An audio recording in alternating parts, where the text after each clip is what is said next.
Selamat siang teman-teman dimanapun kalian berada.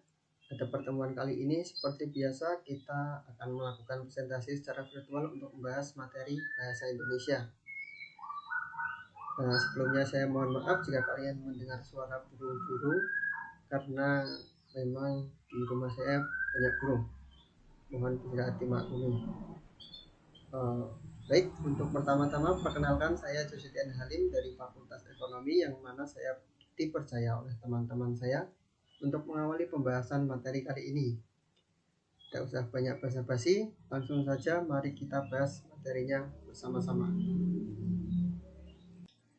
Baik teman-teman, pertama-tama kita akan membahas tentang pemakaian huruf. Pemakaian huruf yang akan kita bahas kali ini ada 3, yaitu pemakaian huruf kapital, pemakaian huruf miring, dan pemakaian huruf tebal. Dan sebelumnya perlu kalian semua ketahui bahwa kami tidak memasukkan semua materi yang ada di buku ke dalam presentasi dan penjelasan kami kali ini, karena kami harus memilih dan menyaring materi-materi yang penting dan sering kita gunakan sehari-hari. Oke, kita menuju yang pertama, yaitu huruf kapital. Untuk pemakaian huruf kapital yang pertama, kita bisa lihat di sini pemakaian huruf kapital dipakai untuk huruf pertama setiap kata dari negara, lembaga, badan, organisasi, atau dokumen kecuali kata tugas seperti jika, dari, dan, yang, dan, untuk. Ya, bisa kalian baca ya. Oke, contohnya misalnya Majelis Permusyawaratan Rakyat Republik Indonesia. Dan bisa lihat di sini kata majelis diawali dengan huruf M kapital, lalu permusyawaratan dengan P kapital, rakyat dengan R kapital, dan seterusnya. Jadi tiap kata dalam nama lembaga MPR RI di sini tiap katanya diawali dengan huruf kapital. Contoh yang lain, ya, Perserikatan Bangsa-Bangsa, ya, setiap katanya diawali dengan huruf kapital. Kitab Undang-Undang Hukum Pidana, nah ini juga setiap katanya diawali dengan huruf kapital. Oke, selanjutnya pemakaian huruf kapital dipakai untuk setiap huruf pertama dalam judul buku, karangan, artikel, dan makalah, dan sebagainya ini. Ya, misalnya kalian ingin menulis, ia menyajikan makalah penerapan asas-asas hukum perdata. Nah, penerapan asas-asas hukum perdata ini adalah suatu judul makalah. Maka dari itu, tiap kata-kata per kata yang ditulis dalam penulisan judul makalah ini adalah huruf kapital. Contoh yang lain, saya telah membaca buku dari F. Maria ke Jalan Lain ke Roma. Nah, ini adalah judul buku, ya, dari F. Maria ke Jalan Lain ke Roma. Ini adalah judul buku. Maka dari itu setiap katanya diawali dengan huruf kapital. Namun kata ke di sini dan ke di sini tidak diawali huruf kapital karena ada pengecualian, ya. Ingat, contoh yang lain ini bisa kalian lihat. Oke, selanjutnya huruf kapital dipakai untuk huruf pertama dalam unsur singkatan nama gelar, pangkat, atau sapaan. Misalnya ini, ya, dokter. Nah, dokter ini maksudnya itu begini, dokter disingkat menjadi DR titik. Nah, DR titik ini D-nya itu huruf besar karena merupakan singkatan dari gelar dokternya. Lalu contoh yang lain, misalnya sarjana hukum. Ini S titik H titik ditulis huruf kapital semua karena sarjana hukum adalah Karena SH, maksud saya SH adalah singkatan dari gelar sarjana hukum. Dan contoh yang lain bisa kalian lihat sendiri ya, dibaca sendiri. Oke, yang terakhir adalah huruf kapital dipakai untuk kata penunjuk hubungan kekerabatan. Jadi awal kata dari kata penunjuk hubungan kekerabatan ditulis dengan huruf kapital. Misalnya di sini, Bu, saya sudah melapor hal ini ke Bapak. Nah, Bu di sini ditulis dengan B kapital dan Bapak di sini tulis dengan B kapital karena ini menunjukkan hubungan kekerabatan. Seperti halnya contoh berikutnya, surat saudara. Lalu untuk catatan, misalnya kita menulis gini, semua kakak dan adik saya sudah menikah. Nah, itu bukan penunjuk hubungan kekerabatan. Kakak dan adik itu bagi catatan ya, misalnya kakak dan adik saya, kakak dan adik itu tidak ditulis huruf kapital pada huruf pertamanya. Lalu jika kalian ingin menulis Anda, misal siapa nama Anda, Anda di situ juga ditulis dengan huruf kapital, huruf pertama dalam katanya. Oke, jelas ya? Oke, lanjut. Berikutnya kita ke huruf miring. Yang pertama, huruf miring digunakan untuk menegaskan atau mengkhususkan huruf. Menegaskan. Contohnya di sini. Dalam bab ini tidak dibahas pemakaian tanda baca. Nah, tidak di sini ditulis dengan huruf miring karena tidak di sini adalah kata yang ditegaskan dalam kalimat ini. Selanjutnya, huruf miring digunakan untuk menulis judul buku, nama majalah, surat kabar yang dikutip dalam tulisan. Misalnya kalian mengutip buku atau surat kabar atau nama majalah dalam tulisan kalian, lalu kalian menulisnya dalam daftar pustaka, maka kalian menulisnya akan jadi seperti ini. Pusat Bahasa 2011, Kamus Besar Bahasa Indonesia Pusat Bahasa, edisi keempat, Jakarta, bla bla. Nah, Kamus Besar Bahasa Indonesia Pusat Bahasa ini adalah judul bukunya. Maka dari itu, kalian harus menulisnya dengan huruf miring. Itu paham ya? Oke. Selanjutnya, ini maaf ya, potong. Saya akan bacakan gini aja biar kalian bisa lihat ya.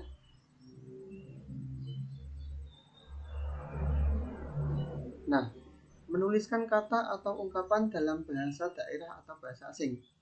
Misalnya, nama ilmiah buah manggis ialah Garcinia mangostana. Nah, Garcinia mangostana ini adalah istilah ilmiah dari buah manggis, maka dari itu ditulis dengan huruf miring.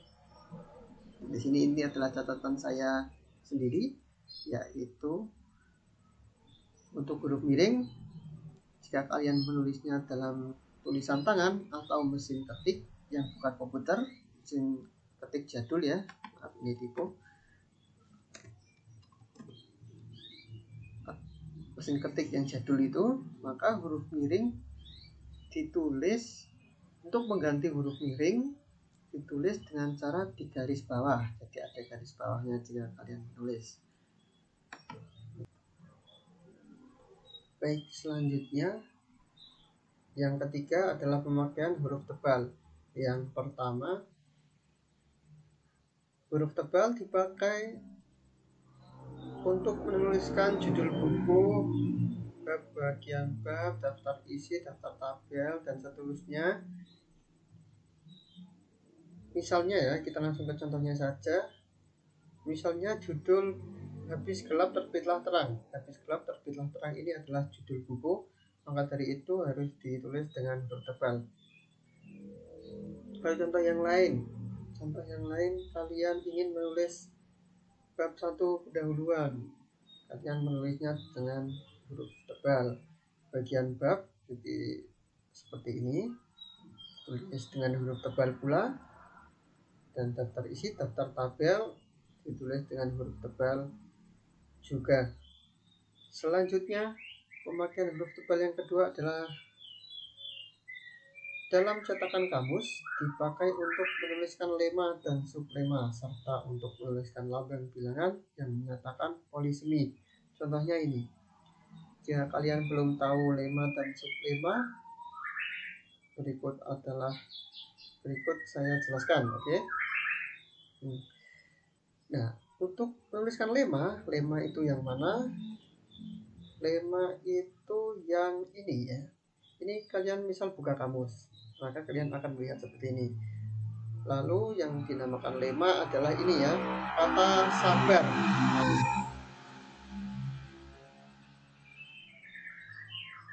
Nah, sabar di sini adalah lema, maka ditulis dengan huruf tebal.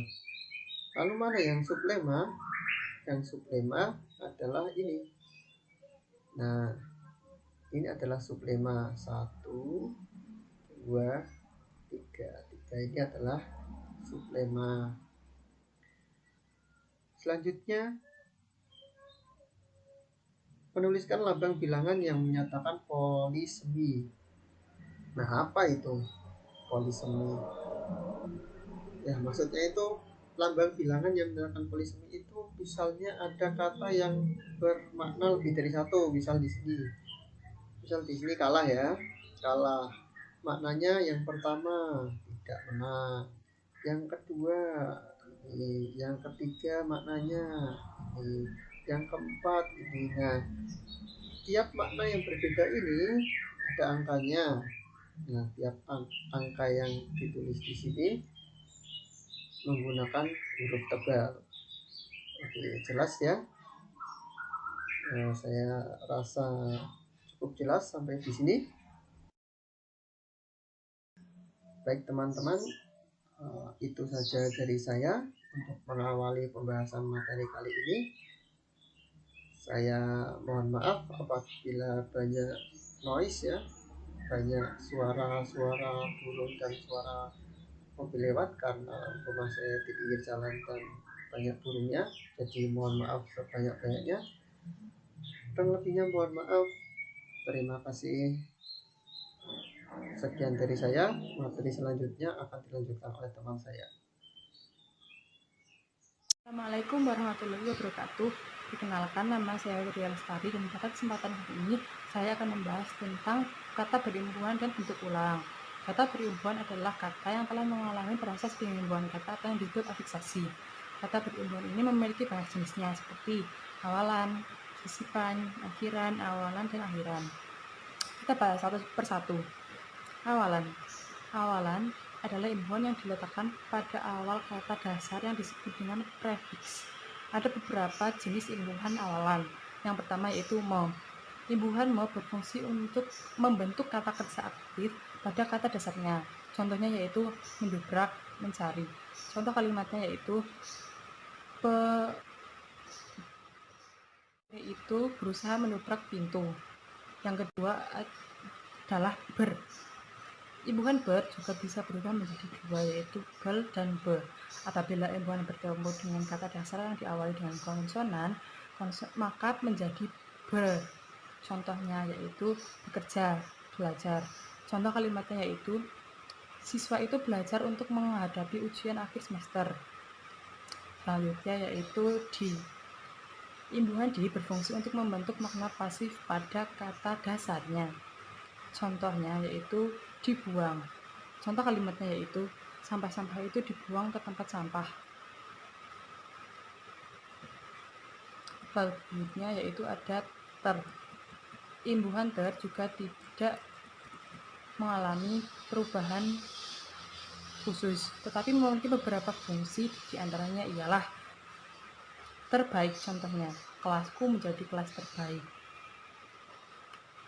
Sebagai pembentuk kata pasif, contohnya yaitu terinjak, kakiku terinjak duri. Setelah itu ada pe. Imbuhan pe memiliki beberapa macam bentuk, perubahan diantaranya ialah peng, penye, dan per. Imbuhan ini juga memiliki berbagai fungsi, contohnya yaitu pertama, sebagai bentuk penunjuk pelaku, pekerja, pelajar, pembohong, penyabar, pengurus, pembantu. Kedua yaitu sebagai bentuk kata perintah, percantik, perlambat, perindah. Ketiga yaitu bentuk penunjuk sifat, yaitu pemalu, pemaaf, pemarah. Keempat yaitu penunjuk alat seperti menghapus, penggoreng, penggiling, pencabut, dan lain-lain. Contoh kalimatnya yaitu ibu menggunakan panci untuk menggoreng sebagai wadah. Ini adalah imbuhan akhiran. Imbuhan akhiran diletakkan pada akhir kata dasar yang disebut juga dengan sufiks. Ada beberapa jenis imbuhan akhiran. Pertama yaitu kan atau in, seperti ambilkan, datangkan, bawakan, datangi, dialami, dan lain-lain. Kedua yaitu an. Imbuhan an berfungsi untuk pertama sebagai penunjuk bagian yaitu satuan, kiloan, dan lain-lain. Sebagai penunjuk alat yaitu timbangan, angkutan, dan lain-lain. Sebagai penunjuk tempat yaitu lapangan, lautan, daratan. Yang berikutnya adalah imbuhan pun. Imbuhan ini berfungsi untuk memberikan makna. Contohnya, aku pun, mereka pun, meskipun, kami pun. Berikutnya yaitu kah. Imbuhan ini berfungsi untuk menegaskan kata dasarnya. Contoh dari imbuhan kah ini yaitu mudahkah, benarkah, iyakah, dan lain-lain. Dan yang terakhir adalah awalan dan akhiran. Imbuhan ini disebut dengan konfiks dan sufiks. Itu awalan dan akhiran. Imbuhan ini disebut dengan konfiks dan diletakkan pada bagian awal dan akhir pada kata dasar. Fungsi imbuhan konfiks dan diantaranya ialah sebagai membentuk makna aktif, yaitu contohnya mengembangkan, membanggakan, menaikkan, mengantarkan, dan lain-lain. Berikutnya yaitu P dan A sebagai pembentuk makna kata benda. Contohnya yaitu pengampunan, pengasingan, pengaduan, dan lain-lain. Selanjutnya yaitu sedanya. Sedanya ini digunakan sebagai kata pengulangan. Contohnya sepandai-pandainya, sebaik-baiknya, semahal-mahalnya, semurah-murahnya, dan lain-lain. Berikutnya, saya akan membahas tentang kata ulang. Apa itu kata ulang? Kata ulang adalah bentuk kata yang diperoleh melalui proses reduplikasi atau pengulangan, baik secara keseluruhan, sebagian, maupun hanya perubahannya saja. Macam-macam kata ulang yaitu kata ulang berdasarkan bentuknya. Kata ulang berdasarkan bentuknya ini memiliki beberapa macam. Contohnya yaitu 1. Dwipura, dwipura atau sebagian. Dwipura ialah kata ulang sebagian. Kata-kata jenis ini mengalami suatu pengulangan dan dari sebagian katanya saja. Artinya tidak semua katanya itu mengalami pengulangan.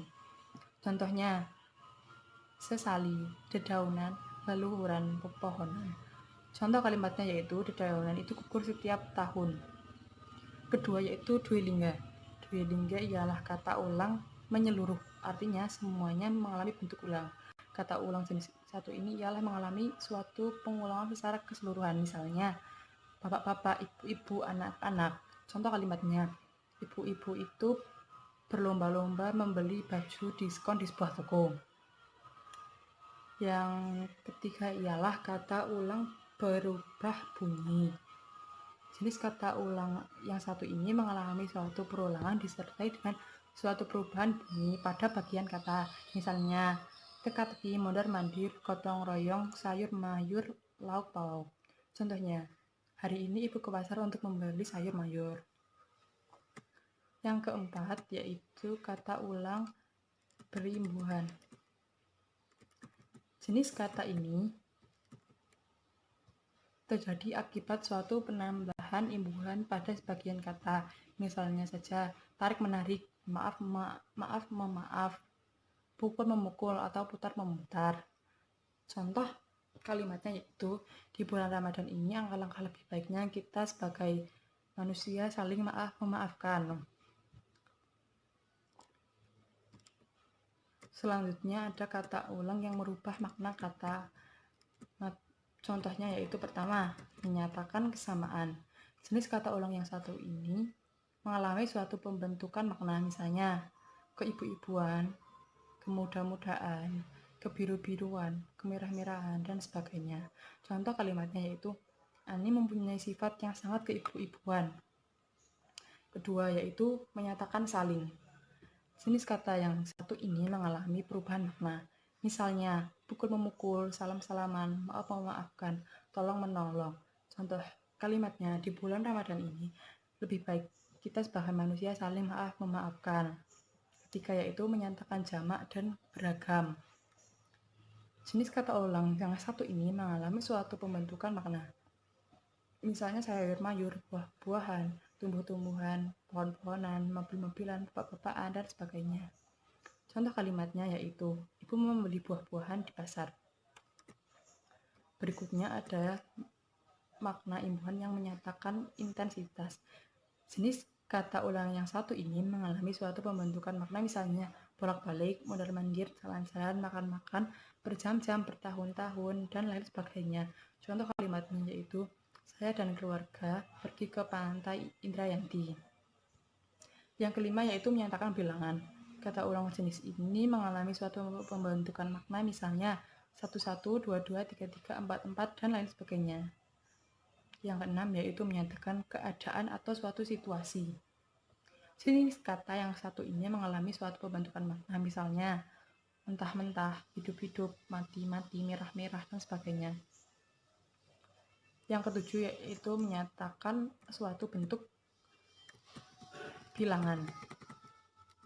Ketujuh yaitu menyatakan suatu bentuk kegiatan. Jenis kata ulang yang satu ini mengalami pembentukan makna, misalnya masak-memasak, jahit-menjahit. Contoh kalimatnya yaitu, di sekitar rumah saya ada seorang warga yang pandai jahit-menjahit pakaian. Berikutnya saya akan menjelaskan tentang makna dan fungsi dari kata ulang itu sendiri. Apa sih fungsi dan maknanya? Pertama, pengulangan dari kata benda. Makna yang terkandung dalam pengulangan bentuk kata dasar benda yaitu menyatakan benda itu bermacam-macam, misalnya buah-buahan, sayur-sayuran, buku-bukuan, pohon-pohonan. Yang kedua yaitu menyatakan benda yang menyerupai bentuk dasar itu, misalnya anak-anak, orang-orangan, dan lain-lain. Yang kedua, perulangan dari kata kerja. Makna yang terkandung dalam perulangan kata kerja yaitu pertama, menyatakan bahwa pekerjaan itu dilakukan berulang-ulang atau dilakukan dalam beberapa kali, misalnya meloncat-loncat, menari-nari, menyebut-nyebut. Yang kedua yaitu menyampaikan aspek duratif, yaitu proses pekerjaan, pembuatan, atau keadaan yang berlangsung dalam waktu yang cukup lama, misalnya berenang-renang, duduk-duduk. Selanjutnya yaitu menyatakan bermacam-macam pekerjaan, misalnya cetak-mencetak, karang-mengarang, tulis-menulis, dan lain-lain. Selanjutnya yaitu menyatakan pekerjaan yang dilakukan oleh dua belah pihak yang saling berbalasan. Contohnya yaitu tembak-menembak, tuduh-menuduh, cubit-mencubit, dan lain sebagainya. Dan yang ketiga adalah bentuk perulangan kata sifat. Makna yang terkandung dalam pengulangan dalam bentuk kata sifat yaitu menyatakan makna lebih atau intensitas, misalnya berjalan cepat-cepat, kerjakan dengan baik-baik. Yang kedua yaitu menyatakan makna sampai atau pernah, misalnya tak sembuh-sembuh sakitnya walau ia sudah pergi berobat ke luar negeri. Dan digabungkan dengan awalan se dan akhiran, mengandung makna superlatif atau paling, misalnya kerjakan sebaik-baiknya agar berhasil memuaskan dan mendapatkan nilai terbaik. Berlawanan dengan makna nomor satu atau melemahkan arti dari kata sifat itu, misalnya badanku sakit-sakit saja rasanya. Selanjutnya ada perulangan kata bilangan.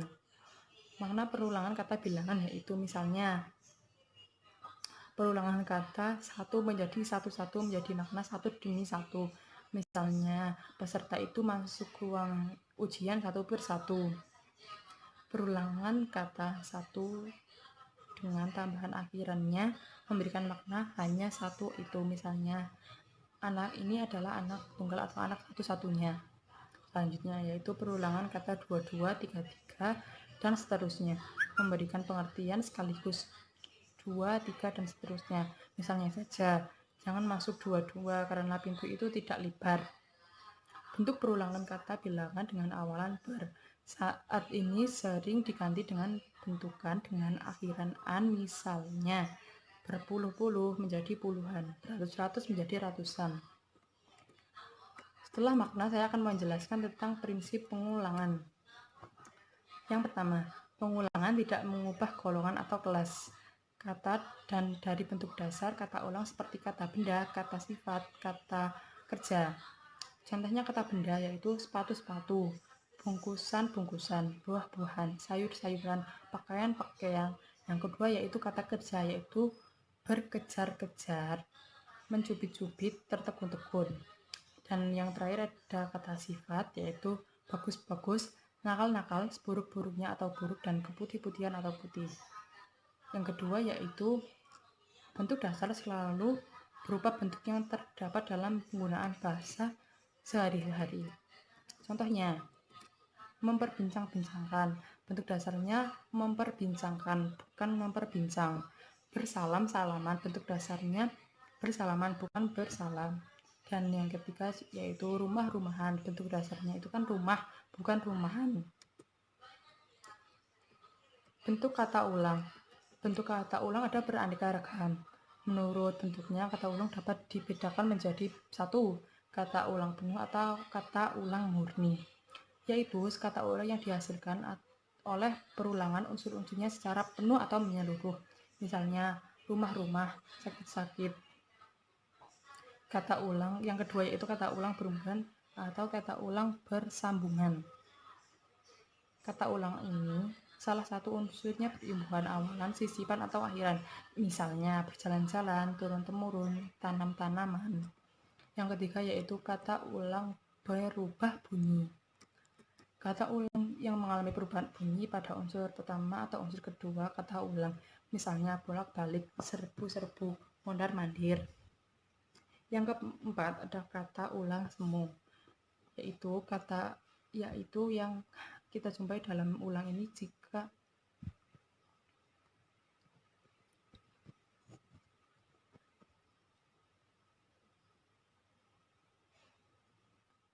Nama saya Dimas Wiratno Mahesa akan menjelaskan tentang gabungan kata dan partikel.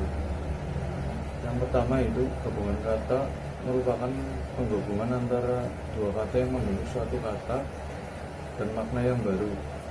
Dalam penulisannya, gabungan kata ditulis dengan sejumlah kaidah, yaitu yang pertama adalah jika gabungan kata berupa kata majmuk, maka gabungan tersebut harus ditulis terpisah. Contohnya yaitu tanda tangan, terima kasih, rumah sakit, tanggung jawab, dan lain-lainnya. Yang kedua adalah jika gabungan kata berpotensi salah persepsi, maka gabungan kata tersebut harus ditulis dengan tanda hubung. Contohnya, anak istri pejabat tersebut tengah diperiksa oleh pihak kepolisian. Gabungan kata anak istri yang berarti anak dari istri pejabat tersebut. Yang ketiga adalah jika salah satu kata dalam gabungan kata berimbuhan awalan atau akhiran, maka gabungan kata tersebut harus ditulis terpisah. Contohnya tepuk tangan, imbuhan ber, dan gabungan kata tepuk tangan. Yang keempat yaitu jika gabungan kata diberi imbuhan awalan akhiran, maka gabungan kata tersebut harus ditulis serangkai. Contohnya mempertanggungjawabkan, sebarluaskan, dan lainnya. Yang kedua yaitu partikel. Partikel adalah kata tugas yang dilekatkan pada kata yang mendahulunya. Partikel terbagi menjadi 4, yaitu 1. Partikel kah yang bersifat manasuka dan wajib. Contoh pada kalimat tanya yaitu apakah dia sudah makan, kemanakah dia pergi. Yang kedua adalah partikel lah yang biasa dipakai pada kalimat perintah dan kalimat berita. Contohnya, pergilah sekarang, dialah yang mengambil bukumu. Yang ketiga adalah partikel pun yang dipakai pada kalimat berita. Contohnya, apapun permasalahannya dia dapat mengatasinya. Dan yang terakhir adalah partikel tah yang dipakai pada kalimat tanya. Perkenalkan, nama saya Tarisa Yusnia Magisa Smita, NIM 7311141128, akan menjelaskan tentang singkatan dan akronim serta gabungan kata ku, kau, mu, dan nya. Singkatan adalah bentuk singkat terdiri dari satu huruf atau lebih. Singkatan terbagi menjadi 5 jenis. Yang pertama, singkatan nama orang, nama gelar, sapaan, jabatan atau pangkat, dengan diikuti tanda titik di belakang tiap-tiap singkatan itu. Misalnya, STTE yang merupakan singkatan dari Sarjana Ekonomi. Yang kedua, singkatan nama resmi, lembaga pemerintah dan ketatanegaraan, badan atau organisasi, serta nama dokumen resmi yang terdiri atas gabungan huruf awal kata ditulis dengan huruf kapital dan tidak diikuti dengan tanda titik. Misalnya, PBB yang merupakan singkatan dari Perserikatan Bangsa-Bangsa. Yang ketiga, singkatan gabungan kata yang terdiri atas 3 huruf diakhiri dengan tanda titik. Misalnya, DLL titik yang merupakan singkatan dari dan lain-lain. Dengan catatan, singkatan itu dapat digunakan untuk keperluan khusus seperti dalam pembuatan catatan rapat dan kuliah. Yang keempat, singkatan gabungan kata yang terdiri atas 2 huruf atau lazim digunakan dalam surat menyurat. Masing-masing diikuti oleh tanda titik, misalnya A titik, N titik, yang merupakan singkatan dari atas nama. Selanjutnya yaitu yang kelima, lambang kimia, singkatan satuan ukur, takaran timbangan, dan mata uang, tidak diikuti tanda dengan titik. Misalnya CM yang merupakan singkatan dari sentimeter. Selanjutnya saya akan menjelaskan tentang akronim. Akronim ialah singkatan dari 2 kata atau lebih yang diperlakukan sebagai sebuah kata. Akronim terbagi menjadi 3 jenis. Yang pertama, akronim nama diri yang berupa gabungan huruf awal unsur-unsur nama diri, ditulis seluruhnya dengan huruf kapital tanpa tanda titik. Misalnya, LIPI atau LIPI merupakan singkatan dari Lembaga Ilmu Pengetahuan Indonesia. Yang kedua, akronim nama diri yang berupa singkatan dari beberapa unsur ditulis dengan huruf awal kapital. Misalnya, Bulog atau Badan Usaha Logistik. Yang ketiga, akronim bukan nama diri yang merupakan singkatan dari 2 kata atau lebih tulisan dengan huruf kecil. Misalnya, pemilu atau merupakan singkatan dari pemilihan umum. Dengan catatan, jika pembuatan akronim dianggap perlu, hendaknya diperhatikan syarat-syarat berikut ini. Yang pertama, jumlah suku kata akronim tidak melebihi jumlah suku kata yang lazim pada kata Indonesia, atau tidak lebih dari 3 suku kata. Yang kedua, akronim dibentuk dengan mengindahkan keserasian kombinasi vokal dan konsonan yang sesuai dengan pola kata bahasa Indonesia yang lazim agar mudah diucapkan dan diingat. Selanjutnya saya akan menjelaskan tentang kata ganti ku, kau, ku, mu, dan nya. Kata ganti ku dan kau ditulis serangkai dengan kata yang mengikutinya. Ku, mu, dan nya ditulis serangkai dengan kata yang mendahulunya. Misalnya, bukuku, bukumu, dan bukunya tersimpan di perpustakaan. Catatan, kata-kata ganti itu atau dalam kurung ku, mu, dan nya dirangkai dengan tanda hubung apabila digabung dengan bentuk yang berupa singkatan atau kata yang diawali dengan huruf kapital. Misalnya, KTP-mu, KTP diberi tanda hubung mu, SIM-mu, dan STNK-mu. Assalamualaikum semuanya. Kenalin, nama aku Almar Sandi Dianti, NIM aku 7311419240. Di sini saya akan menjelaskan ke kalian mengenai pemakaian tanda baca. Jadi di sini ada 7 tanda baca yang harus kalian fokuskan, yaitu ada tanda baca titik, tanda baca koma, tanda baca titik 2, tanda baca hubung, tanda baca pisah, tanda baca elipsis, dan yang ketujuh adalah tanda baca kurung siku. Jadi saya akan menjelaskan tanda titik terlebih dahulu. Di sini saya akan menjelaskan hal yang perlu di tanda titik dan hal yang tidak perlu di tanda titik. Jadi hal yang perlu di tanda titik yang pertama adalah tanda titik dipakai apabila setelah pernyataan atau suatu berita.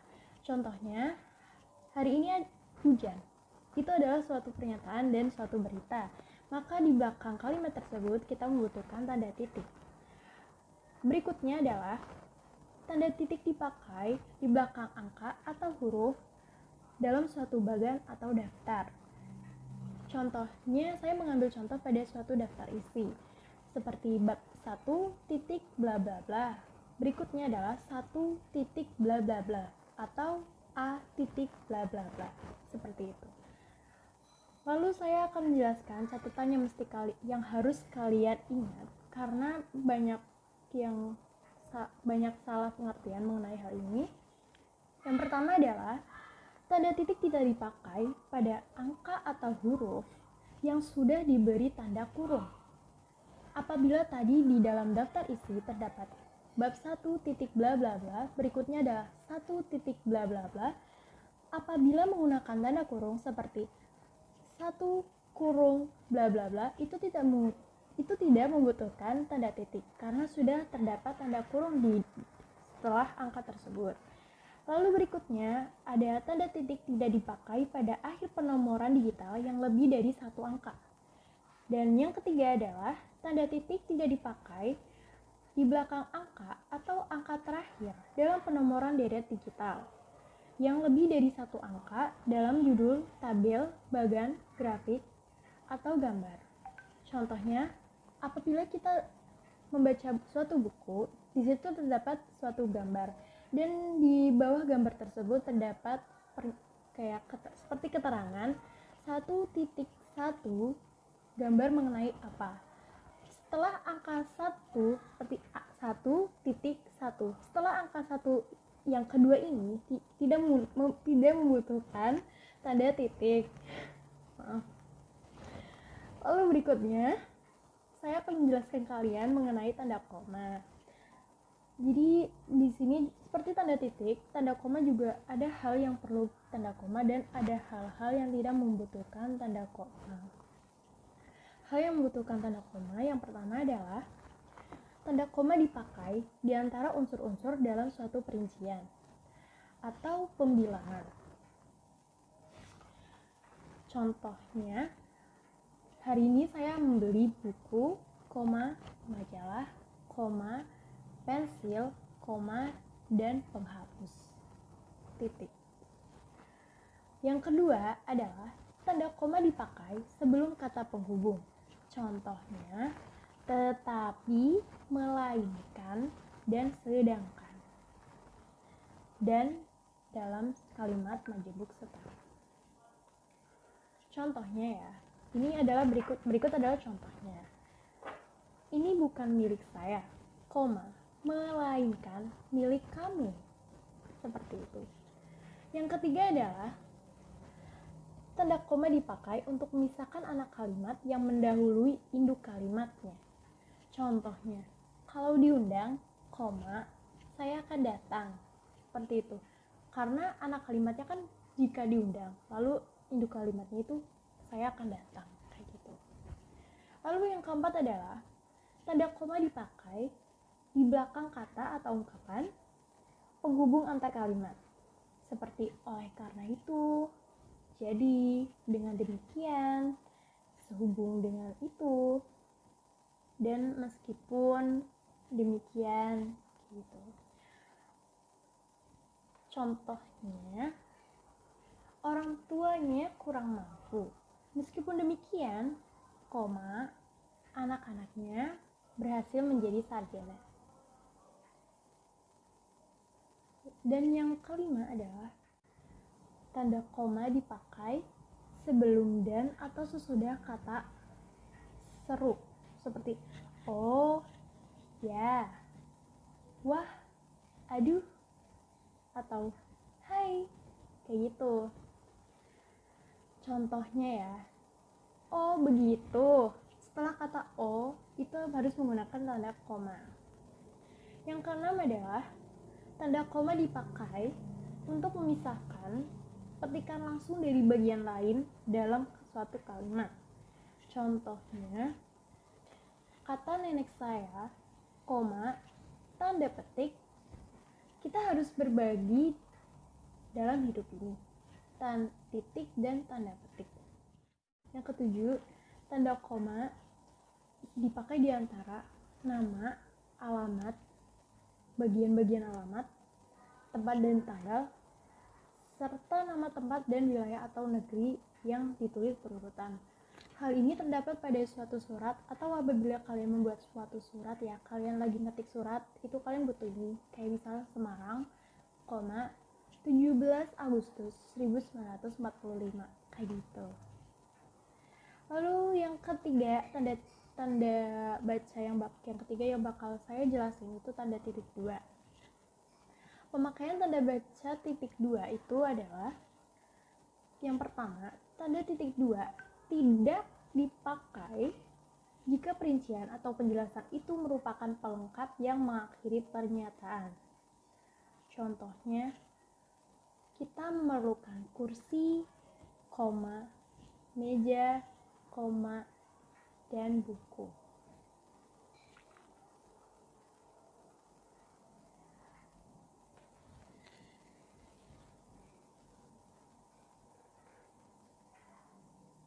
Yang berikutnya, yang kedua, tanda titik 2 dipakai di antara jilid atau nomor dan halaman, surat, ayat, dan dalam kitab suci. Yang ketiga, judul dan anak judul suatu karangan, serta nama kota dan penerbit dalam daftar pustaka. Tanda baca keempat yaitu tanda hubung. Di sini saya akan jelasin ke kalian gimana sih cara pemakaian tanda hubung. Jadi tanda hubung itu dipakai untuk merangkai se dalam kata berikutnya dan dimulai dengan huruf kapital. Misalnya ya, se Jawa Tengah, se tanda hubung Jawa Tengah. Jawa Tengah kan J-nya kan kapital, jadi kita membutuhkan tanda hubung. Lalu yang berikutnya adalah kata ke dalam angka. Contohnya, saya anak ke-1, dia anak ke-2, dan angka dengan an, seperti tahun 2000-an, tahun 2000 tanda hubung an, seperti itu. Lalu kata atau imbuhan dengan singkatan yang berupa huruf kapital, seperti hari H. Hari H. Pesta ulang tahun saya akan diadakan pada hari H gitu.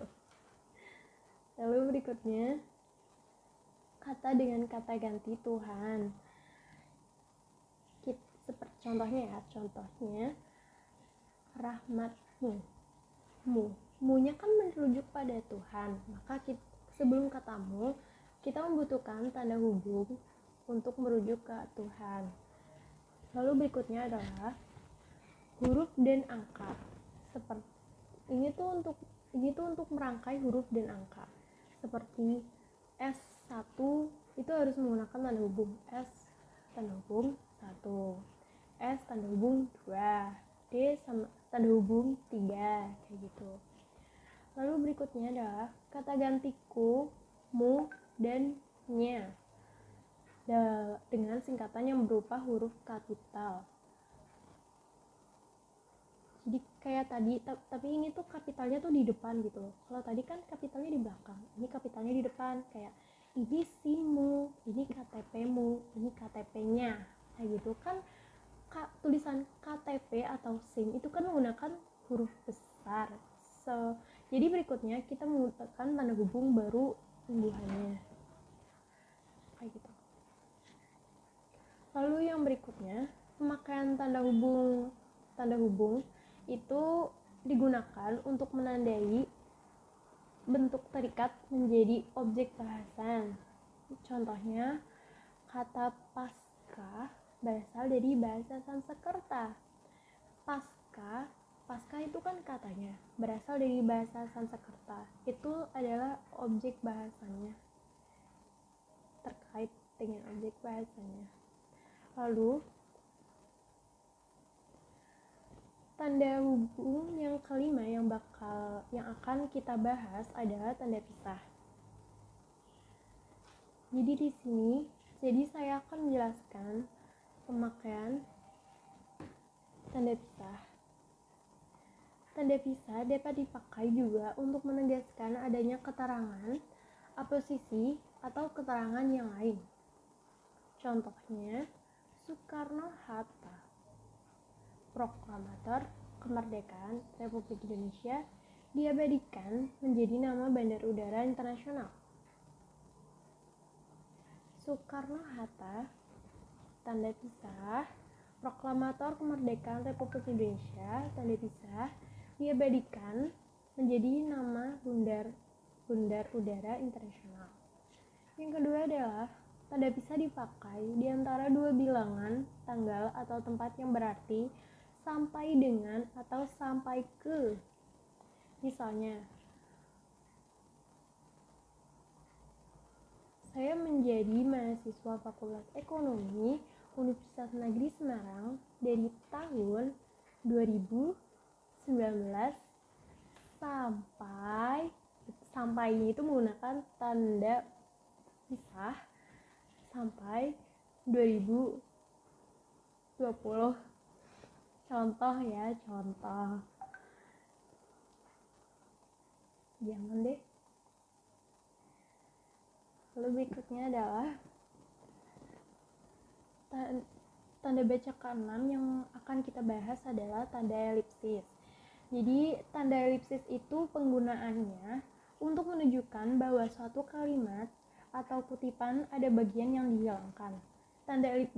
By the way, bagi kalian yang tidak tahu tanda elipsis itu apa, tanda elipsis itu tanda titik. Jadi kalimat yang dihilangkan gitu. Contohnya ya, penyebab kemerosotan titik akan diteliti lebih lanjut. Tapi kalian harus ingat, di sini ada catatan tentang pemakaian tanda elipsis itu sendiri. Jadi yang pertama itu, tanda elipsis itu harus didahului dengan spasi. Sebelum kalian menggunakan tanda elipsis, kalian harus menggunakan spasi di kalimat sebelum, agar kayak seperti tadi, penyebab kemerosotan, spasi, titik, baru akan diteliti lebih lanjut gitu. Jadi sebelum tanda elipsis itu harus ada spasinya. Lalu yang catatan yang kedua adalah tanda elipsis pada akhir kalimat diikuti oleh tanda titik jumlah titik 4 buah. Jadi di sini ada perbedaan penggunaan tanda elipsis 3 titik dengan penggunaan tanda elipsis 4 buah dengan 4 buah titik. Apabila tanda elipsis itu terdapat di tengah suatu kalimat, maka digunakan 3 tanda titik. Seperti tadi, penyebab kemerosotan titik terdapat 3 buah titik akan diteliti lebih lanjut. Apabila tanda elipsis tersebut terdapat di akhir kalimat, maka kita membutuhkan 1 titik lagi. Jadi untuk tanda elipsis di akhir kalimat kita membutuhkan 4 tanda titik. Kayak gitu. Jadi ada 4 buah titik ya, tanda, tapi 4 buah. Lalu yang terakhir, tanda kurung siku. Tanda kurung siku ini adalah tanda baca terakhir yang akan kita bahas. Tanda kurung siku itu yang bentuknya siku kayak gini loh guys. Jadi untuk penggunaan tanda kurung siku itu sendiri, itu untuk mengapit keterangan dalam kalimat penjelas yang terdapat dalam tanda kurung. Misalnya, Persamaan kedua proses itu dalam kurung, perbedaannya dibicarakan di dalam bab 2. Lalu ada kurung siku, lihat halaman 35 sampai 38 kurung siku, lalu ada kurung tutup. Jadi ada di dalam kurung yang biasa gitu loh, di dalam untuk menjawab keterangan dalam kalimat memperjelas yang terdapat dalam tanda kalimat. Dalam kalimat penjelas yang terdapat dalam tanda kurung. Jadi kurung siku dipakai di dalam tanda kurung untuk memperjelas. Sepertinya itu ada. Jadi kita sudah menjelaskan. Jadi kita sudah sampai penjelasan akhir penggunaan tanda baca. Pembahasan berikutnya akan dijelaskan oleh rekan saya. Dadah. Perkenalkan, saya Gabriela Natasha Amelia Putri. Di sini saya akan menjelaskan tentang tata bentukan istilah. Tata bentukan istilah dalam bahasa Indonesia telah diatur berdasarkan Keputusan Menteri Pendidikan Nasional Republik Indonesia Nomor 146 U2004 tentang Pedoman Umum Pembentukan Istilah. Sekarang kita akan membahas tentang tata pembentukan istilah. Tata istilah adalah perangkat asas dan ketentuan pembentukan istilah serta kumpulan istilah yang dihasilkannya. Istilah dijelaskan sebagai kata atau frasa yang dipakai sebagai nama atau lambang yang dengan cermat mengungkapkan makna konsep, proses, keadaan, atau sifat yang khas dalam bidang ilmu pengetahuan, teknologi, dan seni. Istilah dikelompokkan menjadi dua, yaitu istilah umum dan istilah khusus. Dalam pembentukan istilah, kita perlu memperhatikan beberapa syarat. Syarat yang pertama yaitu istilah yang dipilih adalah kata atau frasa yang paling tepat untuk mengungkapkan konsep termaksud yang tidak menyimpang dari makna itu. Yang kedua, istilah yang dipilih adalah kata atau frasa yang paling singkat di antara pilihan yang tersedia yang mempunyai rujukan sama. Yang ketiga, istilah yang dipilih adalah kata atau frasa yang bernilai rasa konotasi baik. 4. Istilah yang dipilih adalah kata atau frasa yang sedap didengar atau eufonik. Dan yang kelima, istilah yang dipilih adalah kata atau frasa yang bentuknya seturut kaidah bahasa Indonesia. Sekian dari saya. Materi selanjutnya akan dibahas oleh teman saya. Terima kasih. Assalamualaikum warahmatullahi wabarakatuh. Saya Afani Nazima Putri Sustiharto. Di sini saya akan melanjutkan pembahasan tentang tata bentuk istilah. Yang pertama adalah proses pembentukan istilah. Proses pembentukan istilah ini dapat dilakukan melalui terjemahan, penyerapan, atau gabungan dari keduanya. Adapun sumber bahan istilah bahasa Indonesia itu ada 3. Yang pertama adalah bahasa Indonesia, termasuk unsur serapannya, dan bahasa Melayu. Mengapa bahasa Melayu? Karena bahasa Melayu memiliki kemiripan dengan bahasa Indonesia. Yang kedua adalah bahasa Nusantara yang serumpun atau bahasa daerah, bisa bahasa Jawa, bahasa Sunda, atau bahasa daerah yang lainnya. Yang ketiga adalah bahasa asing, bisa bahasa Inggris, bahasa Arab, atau bahasa asing lainnya. Nah, untuk keseragaman, sumber rujukan yang diutamakan adalah bahasa Inggris, karena bahasa Inggris merupakan bahasa internasional. Selanjutnya adalah kaidah pembentukan istilah. Seperti yang tadi saya jelaskan bahwa salah satu cara untuk membentuk istilah ini lewat penerjemahan, ini memiliki kaidah-kaidahnya. Yang pertama adalah penerjemahan tidak harus berasal dari satu kata atau diterjemahkan lebih dari satu kata. Seperti misalnya psikologis, dalam bahasa Inggris hanya memiliki satu kata. Nah, apabila diartikan dalam bahasa Indonesia memiliki arti ahli psikologi yang memiliki 2 kata. Yang kedua adalah istilah asing dalam bentuk positif diterjemahkan dalam istilah Indonesia bentuk positif, dan sedangkan istilah dalam bentuk negatif diterjemahkan ke dalam istilah Indonesia bentuk negatif pula. Seperti contoh, dalam bahasa Inggris ada kata inorganic. Nah, dalam bahasa Indonesia diartikan tak organik. Yang ketiga adalah kelas kata istilah asing dalam penerjemahan sedapat-dapatnya dipertahankan dalam peristilahan terjemahannya. Seperti contoh dalam bahasa Inggris ada kata merger. Merger ini dalam bentuk nomina. Apabila diartikan dalam bahasa Indonesia memiliki arti gabungan usaha yang memiliki bentuk nomina juga. Yang keempat adalah dalam penerjemahan istilah asing dengan bentuk plural, pemarkah kejamakannya ditanggalkan pada istilah Indonesia. Seperti contoh, Master of Ceremony dalam bahasa Indonesia memiliki arti pengatur acara. Sekian dari saya. Wassalamualaikum warahmatullahi wabarakatuh. Tujuan penyerapan istilah asing menjadi istilah Indonesia. Yang pertama, lebih cocok dan tepat karena tidak mengandung konotasi buruk. Yang kedua, mempermudah pemahaman teks asing oleh pembaca Indonesia karena dikenal lebih dahulu.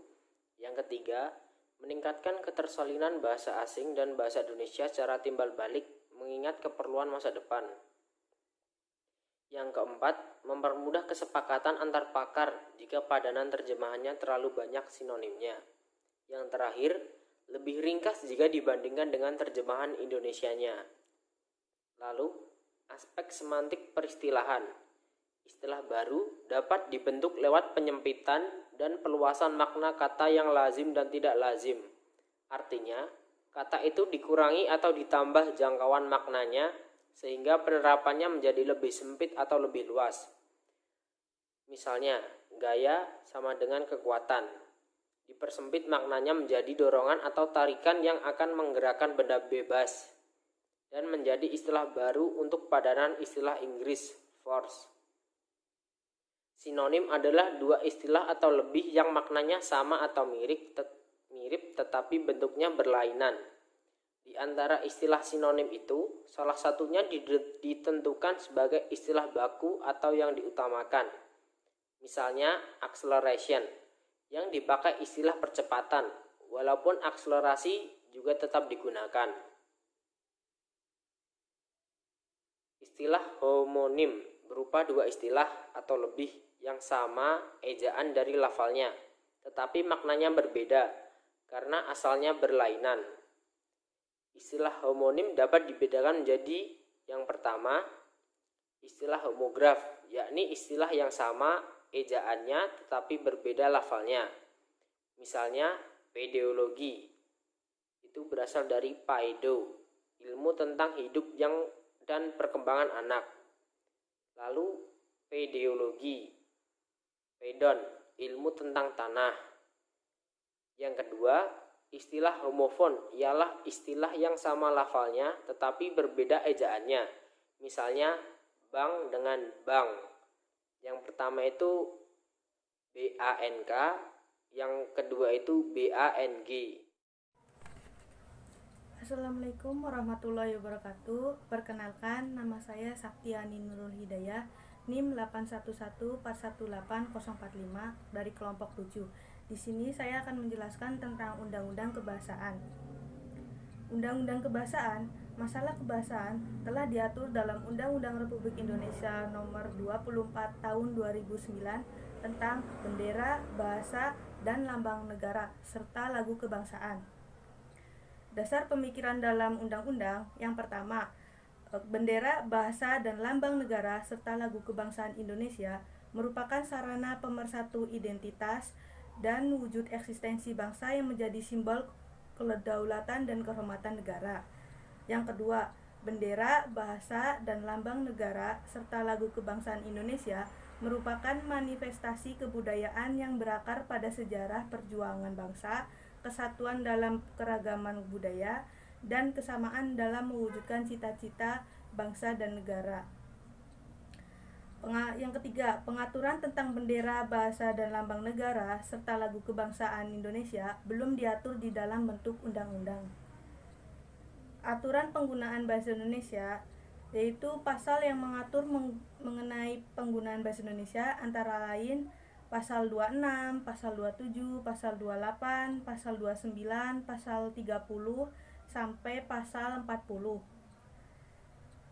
yang dimana undang-undang ini terdapat pada pasal 41 yang berbunyi ayat 1, pemerintah wajib mengembangkan, membina, dan melindungi bahasa dan sastra Indonesia agar tetap memenuhi kedudukan dan fungsinya dalam kehidupan masyarakat, berbangsa, bernegara sesuai dengan perkembangan zaman. Lalu ayat kedua, pengembangan, pembinaan, dan pelindungan sebagai dimaksud pada ayat 1 dilakukan secara bertahap, sistematis, dan berkelanjutan oleh pemerintah daerah di bawah koordinasi lembaga kebahasaan. Lalu ayat yang ketiga, ketentuan lebih lanjut mengenai pengembangan, pembinaan, dan perlindungan sebagaimana dimaksud pada ayat 1 diatur dalam peraturan pemerintah. Lalu ada pasal 42, di mana ayat pertama berbunyi, pemerintah daerah wajib mengembangkan, membina, dan melindungi bahasa dan sastra daerah agar tetap memenuhi kedudukan dan fungsinya dalam kehidupan bermasyarakat sesuai dengan perkembangan zaman dan agar tetap menjadi bagian dari kekayaan budaya Indonesia. Ayat kedua, pengembangan, pembinaan, dan perlindungan sebagaimana dimaksud pada ayat 1 dilakukan secara bertahap, sistematis, dan berkelanjutan oleh pemerintah daerah di bawah koordinasi lembaga kebahasaan. Lalu ayat ketiga, ketentuan lebih lanjut mengenai pengembangan, pembinaan, dan perlindungan sebagaimana dimaksud pada ayat 1 diatur dalam peraturan pemerintah. Lalu ada pasal 43-nya. Pasal 43 berbunyi ayat 1, pemerintah dapat memfasilitasi warga negara Indonesia yang ingin memiliki kompetensi berbahasa asing dalam rangka peningkatan daya saing berbangsa. Ayat kedua, ketentuan lebih lanjut mengenai fasilitas untuk meningkatkan kompetensi berbahasa asing sebagaimana dimaksud pada ayat 1 diatur dalam peraturan pemerintah. Lalu ayat ketiga, peningkatan fungsi bahasa Indonesia menjadi bahasa internasional.